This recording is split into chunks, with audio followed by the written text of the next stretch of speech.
In this ultimate guide, I'll show you how to write a minor key / Aeolian mode song. I'll start by discussing chord progressions, then melodies, and finally riffs. You don't have to write a song in this order, but it provides a logical framework for teaching and is easy to follow. Throughout the video, I will create an entire minor key / Aeolian mode song. This will allow you to see how the parts of the song work together as a whole. After watching this entire video, you'll have everything you need to write a complete minor key / Aeolian mode song. Let's begin with chord progressions. After major keys, minor keys are the most popular choice for songwriters. The sound of the minor key is often described as brooding, sad, or melancholy. Listen to how it sounds here with the A minor scale, which has the notes A, B, C, D, E, F, and G. The scale you just heard is actually called the natural minor scale. You may also see it labelled as the Aeolian mode or the sixth mode of the major scale. When someone mentions the minor scale or key, they are almost always referring to the natural minor. It is actually one of three minor scales, the other two being harmonic minor and melodic minor. Here are the chords that are found in the A minor key with the scale notes that go into each chord. A minor, B diminished, C major, D minor, E minor, F major, and G major. These are the diatonic chords in the A minor key. That is, chords that are made purely with notes from the A minor scale. A minor is a good key for guitar players because it has lots of chords that can be played as simple open chords. It is also popular on the piano because you just use the white notes. You can see that each of the diatonic chords has a Roman numeral above it. Lowercase indicates minor chords and uppercase major chords. This helps you to understand chord progressions as the Roman numerals can apply to any minor key and simply indicate the function of the chords. Let's start building some minor key chord progressions now and look at how you can write your own. To start with, I'll play you a simple 1-4-5 progression. In major keys, 1-4-5 is a foundational progression using all major chords. It takes you through tension and resolution and can anchor you in a major key. The minor version works in a similar but subtler way. 1, 4 and 5 are all minor chords in minor keys, so they create the sadness that is associated with the key. Please note that examples will be in the key of A minor.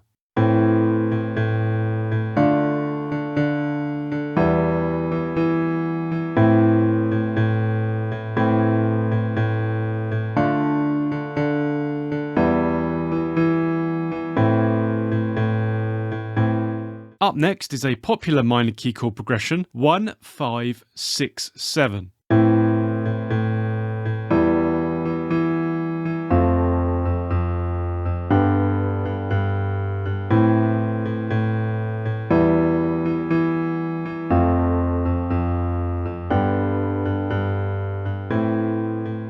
This progression starts off with minor chords. These provide a melancholy which clearly shows that this is in a minor key, like the first example did. The second half introduces two major chords. They provide a certainty to the progression, but by no means happiness or joy. This brings you back around nicely to the minor 1 chord. The progression is also built around a rising E, F, G bass line, which provides an uplifting end to the sequence. Want some more major keys to try out? 7 easy songwriting keys are available to make your chord progression writing a breeze. Don't waste any more time searching. Go to majorkeychords.com now and download your free guide today. Link is also in the description. You've heard 5 of the diatonic minor key chords. Let's see another one in the next example with 3. Be aware that if you build your chord progressions around the 3 chord, it can start to sound like you are in the major key with the 3 chord as its tonic. For example, in these examples, that would be C major. It's still a great chord to use in minor keys, as you will hear now. Also listen to how the 4 chord has a softer pull back to the 1 tonic chord.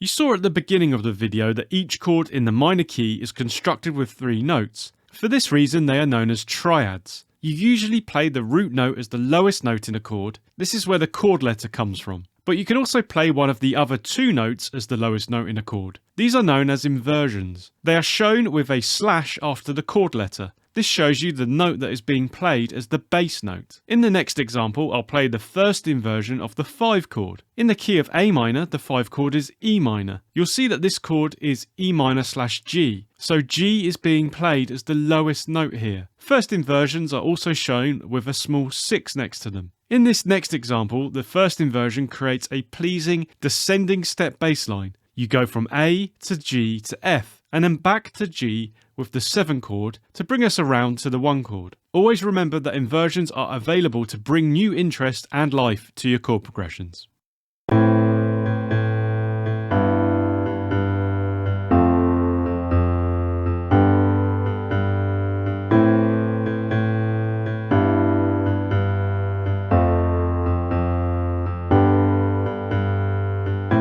If you are familiar with major key progressions, you'll know what an important role the 5 chord plays. It creates tension that wants to be resolved by moving back to the 1 tonic chord. This helps to reinforce the key. You will have seen that the 5 chord in minor keys is a minor chord. This plays a similar role to the major 5, but its effect is weaker. But why is this? In the key of A minor, the 5 chord is E minor. It has the notes E, G and B. When you move from 5 to 1, from E minor to A minor, the G note resolves to the A note. This is a movement of a whole step or tone from the flat 7th note in the A minor scale to the 1 note. But look at what happens if you use the major 5 chord, E major. This changes 1 note in the chord. The G note is now G sharp. So when you move from E major to A minor, the distance between the note has been halved. G sharp to A is just half a step or semitone. This creates more tension and therefore a greater feeling of resolution. Using a major 5 chord in minor keys is an example of borrowing a chord.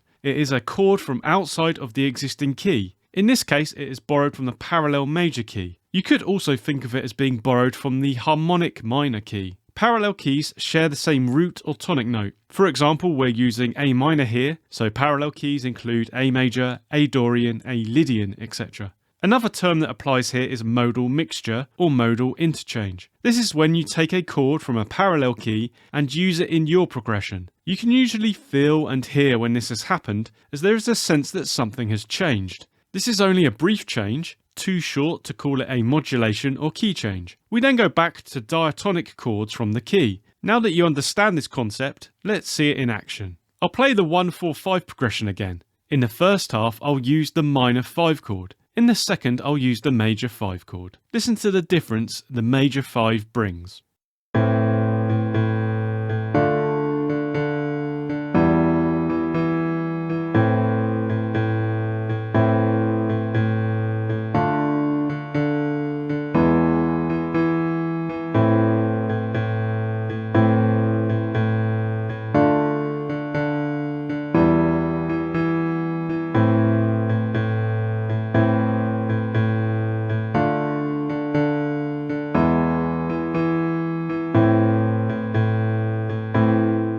The major 5 features in loads of popular minor key progressions. Here it is in a mostly major progression with a nice descending feeling. Also listen out for the dominant 7th version of the 5 at the end. This further intensifies the cadence with the 1 chord.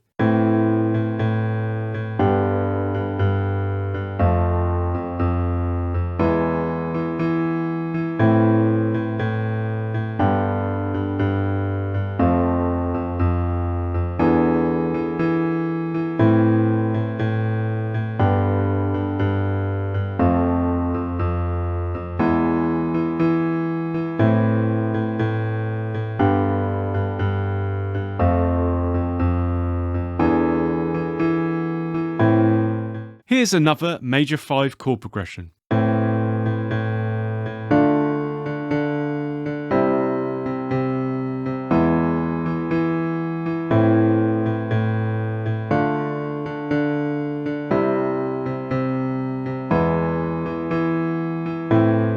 All of the progressions so far have been based on 4-bar blocks, but now I'll show you a longer progression. This uses all of the chords in the minor key, including the diminished 2 chord, which I haven't played you yet. Listen to the dissonance and drama it brings, whilst being a step on the winding path of this progression.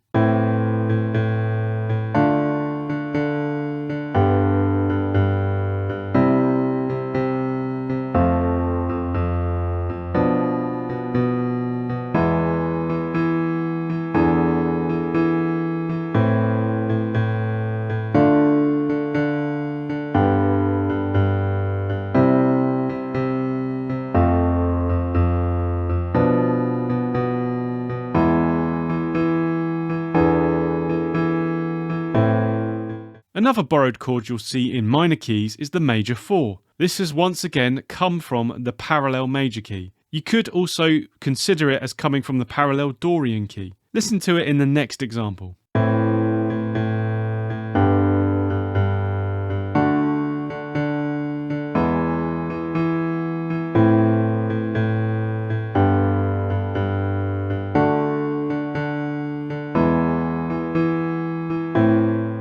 Here's another minor progression that uses the major 4 chord. You might recognise it from House of the Rising Sun. Having the chords in number order like this creates a rising feeling, also known as an escalator effect.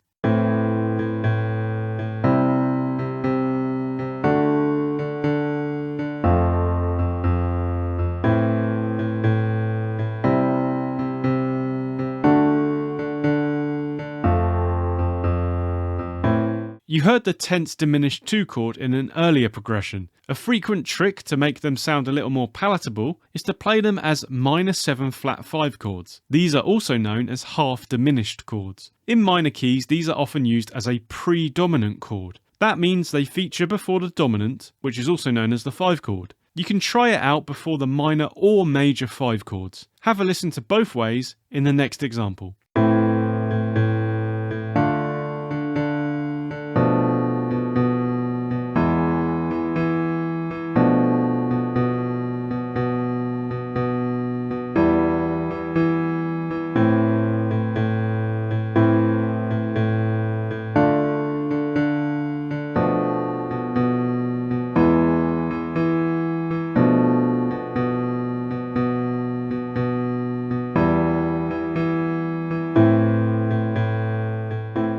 I'll now put some of what you've learnt into a full song example. The song will feature chord durations that aren't just 1 per bar. This will provide some more interest compared to the earlier examples. It has a basic intro, verse, chorus, bridge, chorus structure. Sections are 8 bars each to keep things simple, but you can experiment with different lengths in your own songs. The song starts in the intro with the 3 chord. This is a deliberate idea to briefly centre the song in the C major key. This is then broken when the 5 dominant 7th is heard and heads to the 1 chord at the start of the verse to refocus the tonic around A minor. The verse utilises all of the chords in the key, like one of the examples I showed you earlier. It uses the rhythmic idea from the intro to provide some cohesion across the song. The first half ends with the minor 5, and the second ends with the dominant 7th 5 to create a strong link into the chorus, which starts with the 1 chord as well. The chorus uses a simple 1 chord per bar rate of chord change. This separates it from the rest of the song.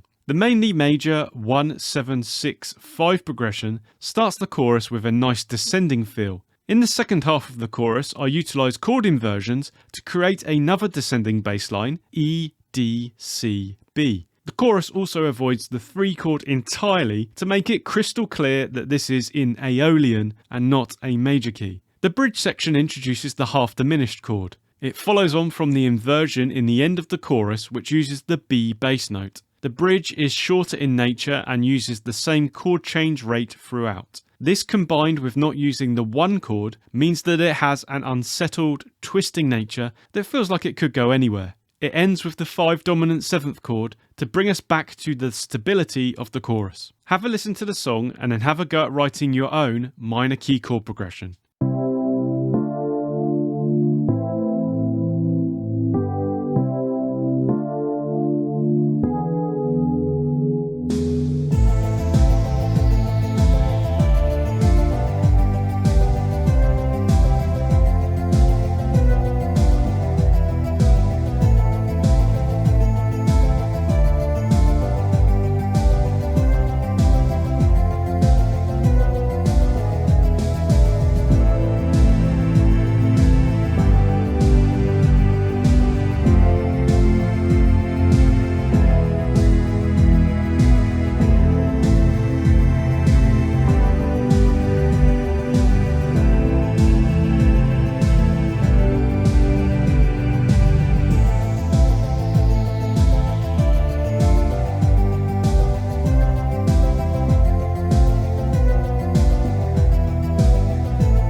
Now I'll show you how to write a melody for your song. Another minor sounding mode is the Dorian mode. If you compare it to the Aeolian mode, you'll see that the only point of difference is the natural/minor sixth note. So two notes you really want to focus on in minor melodies are the flat 3 and the flat 6. In the key of A minor, these are the notes C and F. Here's a very simple melody that highlights these notes.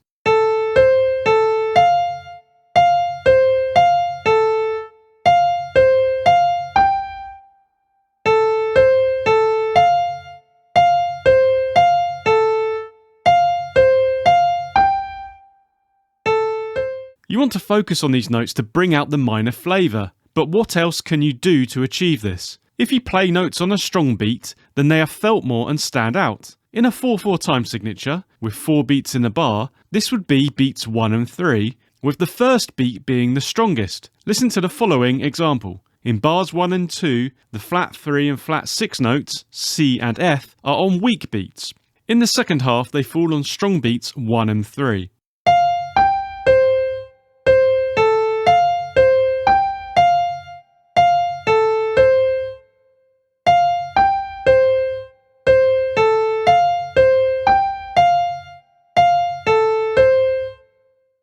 I want to give you a few basic melody tips now. These aren't exclusive to the minor key, but can help you to think about melodies generally. The main tip would be to keep it simple. In most styles of music, vocal melodies are repetitive, simple, and cover a limited range. Don't overcomplicate your melodies, and you won't go far wrong. For example, look at this basic melody in A minor.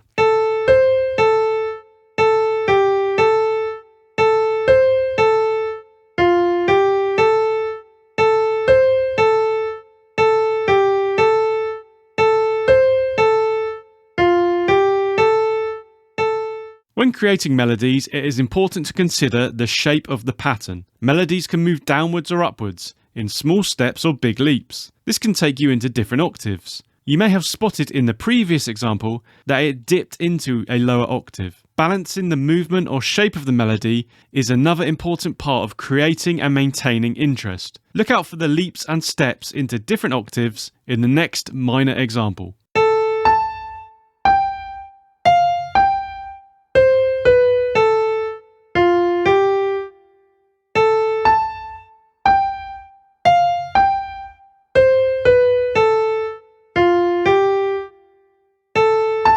I said that placing a note on strong beats can make it stand out. Another thing that can highlight a particular note is making it the highest note in a phrase. This could be used to highlight a key note in your minor melody, or if you have lyrics, it could be to showcase an important word. In this next example, I'll end each phrase with the flat 3 and flat 6 notes C and F that I highlighted as being key to the minor sound.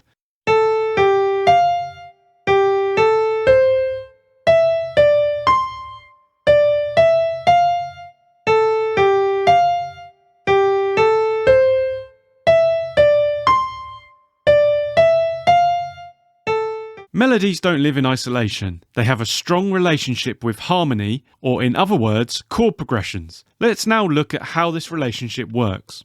A melody can be written from two broad approaches. You can write the melody first, and then fit chords to the melody, or you can write the chords first, and then the melody. The second approach is the most common, probably because it is easy to strum chords on a guitar, or play them on a piano, and then sing along. If you look at a lot of popular songs, you'll see how the chords directly influence the melody with the choice of notes. If you have an existing minor key chord progression, you can start with this and create a melody for it. You can of course use the tips and ideas already discussed, but now you have a few more things to consider. The easiest way to build a melody from chords is just to use chord notes. Each chord will be constructed with several notes, and whilst that chord is playing, you can use these notes to create a melody. For example, a popular minor key chord progression is 1, 5, 6, 7. In the key of A minor, these chords would be A minor, E minor, F major, and G major. A minor has the notes A, C, and E minor has the notes E, G, and B, F major is constructed with F, A, and C, and G major uses the notes G, B, and D. In the next example, I'll construct a melody using only these chord tones. A minor and E minor share the E note, so also listen out for how this sounds when it is held over the chord change.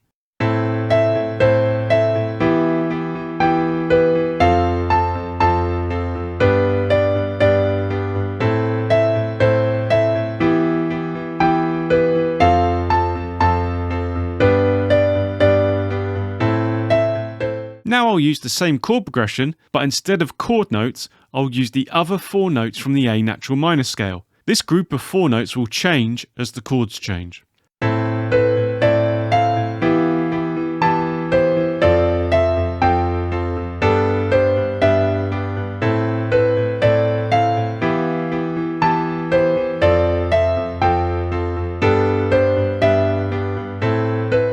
The chord note melody feels really safe, and if you place these notes on the strong beats in a bar, it feels even safer. Notes from outside of the chord sound tenser and unsettled. The level of tension depends on several factors. If it's in the scale of the key, then it will have some tension, with different levels within this. And then if you want greater tension, you can reach out for chromatic or Aeolian notes. Writing a melody is a balancing act, building up tension and then resolving it by selecting these different notes. Something you may have seen in songs is the use of borrowed chords. This is where chords from a parallel key are used in the current key. A parallel key has the same root or tonic note, so with the examples in the key of A minor, you could borrow from A major, A Dorian, A Mixolydian, etc. This introduces chromatic notes to the song that are outside of the existing key. These tense Aeolian notes can be very noticeable in your melodies. But as discussed earlier, if you use chord notes, then they feel safer. Look at the following example with the chords 1, 7, 6, major 5. The major 5 chord can be borrowed from the parallel major, Lydian and harmonic minor keys. There is a single chromatic note, G sharp. It is the only chromatic note used. It falls on beat 2 of the 4th bar, so is not prominent, and it features in the underlying borrowed chord.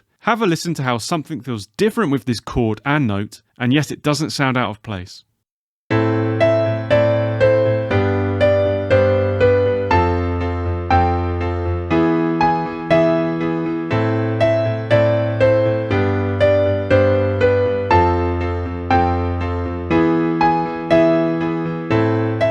You saw at the beginning of the video that the major scale has 3 notes different to the minor scale, 3, 6 and 7. If you want to add a bit more tension and interest over your borrowed chord, then you can use all of these notes whilst the major 5 plays. You could do this with any borrowed chord, providing more of a glimpse into the parallel key. In the next example, I'll use the 1, 7, 6 major 5 progression again. I'll start by repeating the first phrase 3 times. This is a common technique in melodies. Although the notes stay the same, the relationship to the underlying chord notes change as you progress, creating a pleasing difference throughout. When the final borrowed chord arrives, I will use all 3 notes of difference highlighted earlier. Listen to how the notes not in the underlying chord sound more tense and out of place.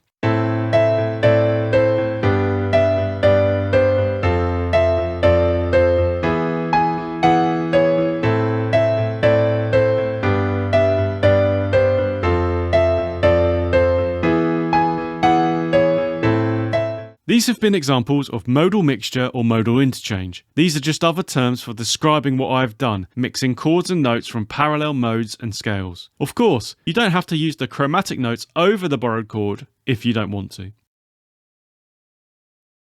It uses note durations that aren't just a quarter note or 1 beat in duration, like you saw earlier. Always be aware that you can use any note durations that you like. Mix it up to create interest in your melodies. You can also do this to create syncopation. Syncopation is where you have notes that fall between the beats in a bar. Syncopated melodies have more movement and life and feature heavily in popular music, so make sure you try some of this in your own melodies. Follow along, listen to the melody, and then have a go at writing your own minor melody.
Now it's time to talk about riffs. So two notes you really want to focus on in minor riffs are the flat or minor 3 and the flat or minor 6. In the key of A minor, these are the notes C and F. A riff is a short, repeated, memorable musical phrase. Although strongly associated with rock music and the electric guitar, a riff can feature in any genre and be played on any instrument. The majority of riffs are between 1 and 4 bars in length. Any longer can sound like a melody or solo. All riffs are repeated. This is an essential part of the riff and how they hook themselves into the listener's mind. You could also call them a motif, that is, a musical idea that repeats. A riff can define a song. The first thing you hear in many songs is a riff, and they are the core part of many massive hits. Riffs are like a whole song, bundled up into a short, repeatable package. As such, they are comprised of 3 main parts: rhythm, harmony, and melody. I'll use the A minor scale now to demonstrate some different riff ideas. I'll present guitar tabs for the riffs, but remember that these ideas can apply to any instrument or MIDI. Tabs were created in Guitar Pro. There's a link in the description if you'd like to try out Guitar Pro for yourself. A minor is a guitar-friendly key. In standard tuning, you can play any of the open strings without being out of key. As such, it can open up all sorts of easy-to-play riff ideas. Almost anything can be a riff, but for ease, I'm going to break them into a few categories here to help you think about different riff approaches. The sound or genre that you are aiming for may dictate the riff style that you prefer. As always, trust your ear and go with it. Let's start with some interval-based riffs. An interval is simply the distance between 2 notes. Intervals are the building blocks of chords and scales. As such, they are a great point to construct a riff from. The bulk of guitar riffs are played on the lower 3 strings. The E, A and D strings have power and authority associated with bass notes, as the bass generally defines the harmony above it. Denser strings also produce more volume. Because of this, I'll focus on these lower registers in the examples. If you're working with a scale, such as A minor here, you can experiment by playing 2 notes in the scale that create an interval you like the sound of. Once you find the interval you like, then you can work on the rhythmic idea for your riff. For example, here is a simple riff using 2 notes in the A minor scale, A and C. This interval is a distance of 3 semitones or half steps. This is also known as a minor third. I referred to this at the beginning of the video with the scale degrees. I'll play the interval and then develop the rhythm of the riff. So much of the riff writing process is experimentation.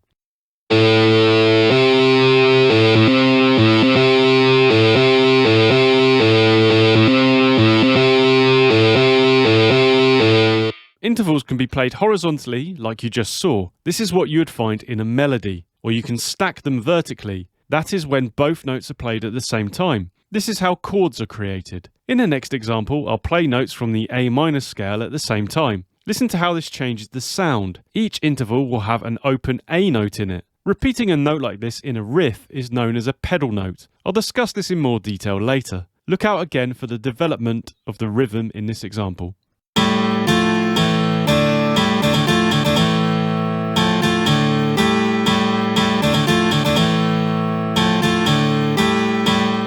You will have heard in the last example how important the rhythmic element was. The rhythm of a riff is what really makes it unique. A lot of riffs utilize syncopation to generate this rhythmic interest. This is where the weak beats in a bar are accented rather than the usual strong beats. For example, in 4/4 time signatures, there are 4 beats in a bar. Usually the strong beats are 1 and 3, and the weak beats 2 and 4. But if you turn this on its head, then you create a syncopated rhythm. And if you utilize notes that don't fall on any of these beats, then it will feel even more syncopated. You can put a rest and avoid notes where the strong beats fall to further create a syncopated feel. I've shown you some of the notes in the A minor scale, but what creates the minor sound? At the beginning of the video, I explained how the only point of difference between the minor scale and the Dorian mode is the flat or minor 6th note. So this note is critical to the minor sound. You also want to highlight that minor has a minor sound or quality. This is heard through the use of the flat or minor 3rd note, and also the root note of the scale, so you know where the tonic or home is. Here's an example that highlights these notes in the A minor scale, A, C and F.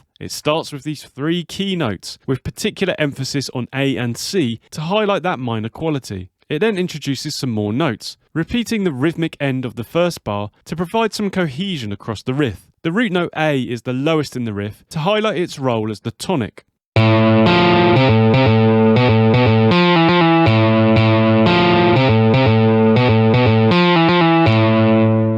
Let's now talk about pedal note riffs. A pedal note is one that remains the same, usually low down in the arrangement, whilst other notes or chords change above it. This will usually use open E, A and D strings on the guitar. If the note doesn't sustain throughout the riff, it may also be referred to as a pedal point. It will often be the root note of the relevant scale that is repeated to really anchor the listener in the key of the song. But it doesn't have to be, so feel free to experiment. If you've heard metal riffs with palm muted E strings throughout, they are an example of this. This might be one reason to try a drop tuning, like drop D, to get a suitable open note to pedal throughout your riff. You saw an example earlier that had a pedal note. Here's one in A minor that again uses the A open string, but also the C and F notes we want to target.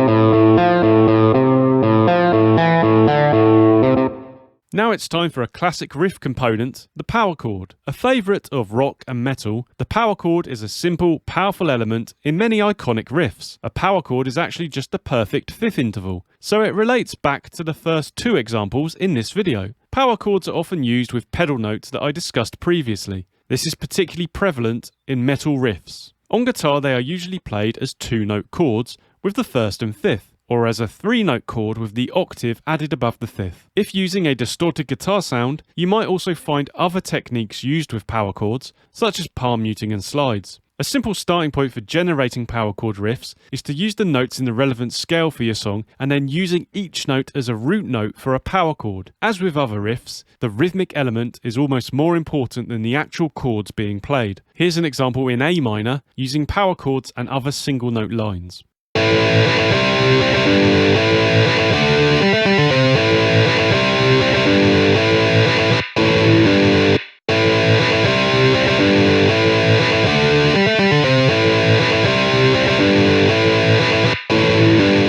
The power chord riff leads us nicely into the full-blown chord riff. As the name suggests, this is simply combining full chords into a riff. This is where the lines between chord progression and riff can become blurred. But as discussed earlier, the riff will be shorter and more rhythmically driven than a chord progression. Chord-based riffs are easy to have a go at. Just pick one or more chords from a key and start experimenting with the rhythm. For example, here are the diatonic chords in the key of A minor. A simple and popular chord progression uses the 1 chord A minor, the 5 chord E minor, the 6 chord F major, and the 7 chord G major. Let's take these chords as the basis of our riff. You can use simple chords like this, but you are not limited. Different chord types can open up interesting sounds. And on the guitar, there can be the simple addition or taking away of a finger. This can add rhythmic elements that help elevate us beyond the chord progression. In the next example, I explore this idea by using A sus2 and G add 9. The rhythmic variations are short enough to feel like a riff and not a progression.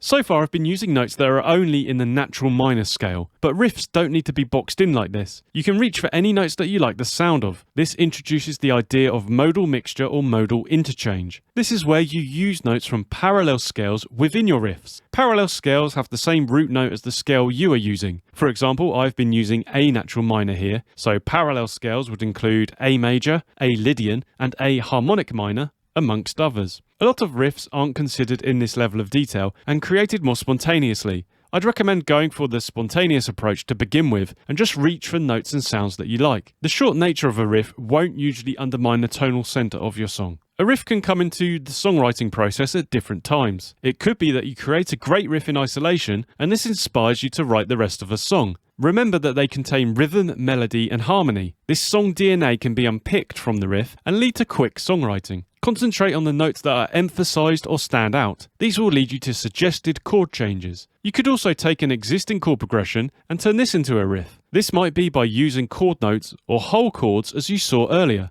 Or you could take a song melody and use it for your riff inspiration. This is particularly useful for finding rhythmic hooks for your riffs. Sometimes starting with some limitations can really help your riff writing process as it narrows down infinite possibilities to focus your attention.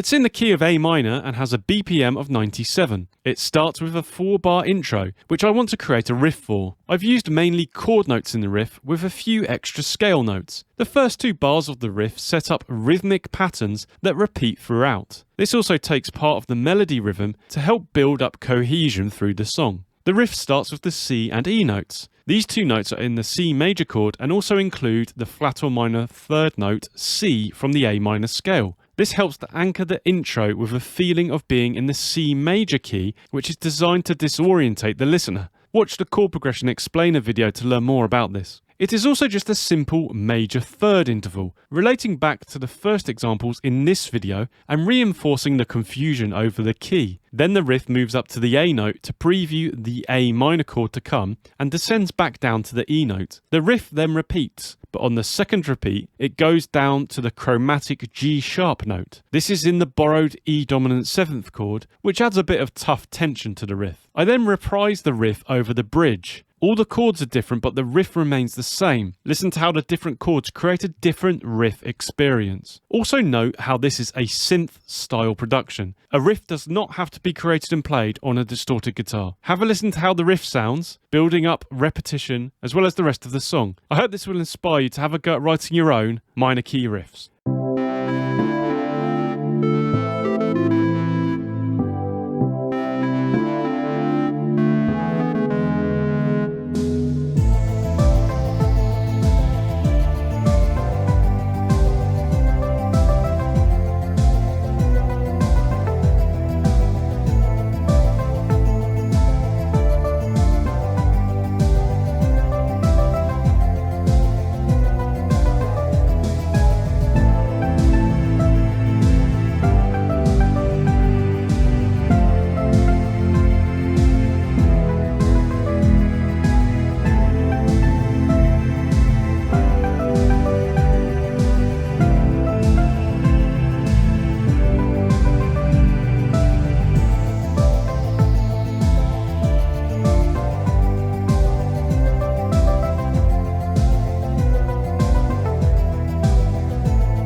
You've learnt how to write a minor key / Aeolian mode song, but there's a world of songwriting out there. Watch the playlist on screen now to continue your songwriting journey.